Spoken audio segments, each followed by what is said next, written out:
Friends, welcome to the session of English. In this session, we are going to learn use of would. would एक model है और उसका use कैसे होता है इस एपिसोड में हम सीखेंगे। तो आइए स्टार्ट करते हैं अपना वर्क। लाइक, शेयर और सब्सक्राइब जरूर करें। पोलाइट रिक्वेस्ट करने के लिए हम वुड का यूज करते हैं। Would you help me with this work? क्या आप इस काम को करने में मेरी मदद करोगे? Polite offer. पोलाइट ऑफर्स में would you like some coffee? क्या आप कुछ कॉफी लेना चाहोगे या क्या आप कुछ कॉफी लेना पसंद करोगे? प्रेफरेंस। प्रेफरेंस मतलब कौन सा काम करना मैं पसंद करता हूँ, इस बात को बताने के लिए हम वुड का यूज करते हैं। I would rather exercise than sleep. सोने के बजाय मैं कसरत करना पसंद करूंगा। फ्यूचर इन द पास्ट मतलब बात पूरी पास्ट की हो रही है, लेकिन उस पास्ट में भी हम फ्यूचर बोल रहे हैं, तो कैसे बोलेंगे? उसने कहा था कि वह यहाँ बाद में आएगी। तो दोनों बातें पास्ट की हैं।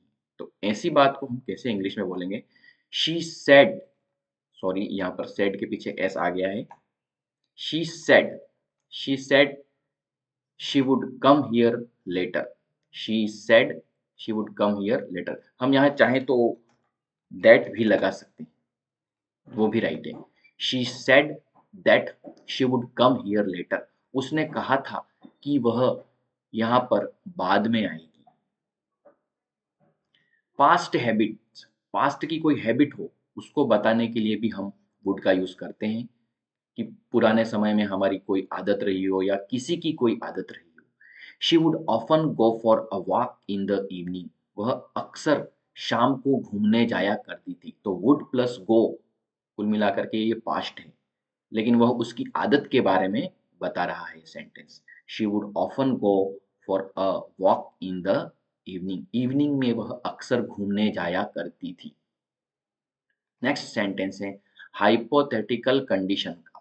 हाइपोथेटिकल कंडीशन का मतलब होता है कोई भी काल्पनिक या इमेजिनरी दशाएं, काल्पनिक दशाओं के बारे में बताना जो होना संभव ही नहीं हो। If I were you I would go.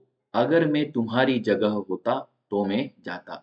तो किसी की जगह होना या किसी की स्थिति में होना ऐसा संभव बहुत कम रहता है। ऐसी कंडीशन को हाइपोथेटिकल कंडीशन कहते हैं। तो इफ आई वर यू, तो आई के साथ कभी भी वर नहीं लगता, वॉज लगता है, लेकिन यहाँ पर वर क्यों आया है? क्योंकि हाइपोथेटिकल कंडीशन है और उस कारण से यहाँ पर वुड का यूज हुआ है। If I were you I would go. अगर मैं तुम्हारी जगह होता तो मैं जाता। तो इफ आई वर आ गया तो दूसरे वाले में वुड का यूज होगा। नेक्स्ट है imaginary situation. I would by that bike if I had enough money. अगर मेरे पास इनफ मनी होती या मेरे पास पर्याप्त पैसा होता तो मैं वह बाइक खरीद लेता। तो हेड प्लस हेड लिखा है यहाँ पे और उधर आएगा वुड। तो आई वुड बाय मैं खरीद लेता दैट बाइक वह bike if I had enough money अगर मेरे पास इनफ पैसा होता।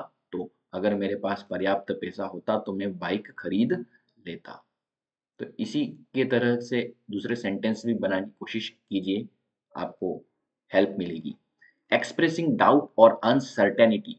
अगर हम डाउट और अनसर्टेनिटी जिसमें कोई चीज फिक्स नहीं है ऐसा बताने की कोशिश कर रहे हैं तो वहां पर भी हम वुड का यूज करते हैं। She would probably be at the office now. शायद वह अभी भी ऑफिस में ही होगी या वह शायद अभी भी ऑफिस में ही होगी। तो फ्रेंड्स, ये था वुड का यूज। बार बार इस वीडियो को देखें, लाइक शेयर और सब्सक्राइब करें। इससे आपका कॉन्फिडेंस बना रहेगा और आपको वुड को सीखने में हेल्प मिलेगी। Thank you so much for watching.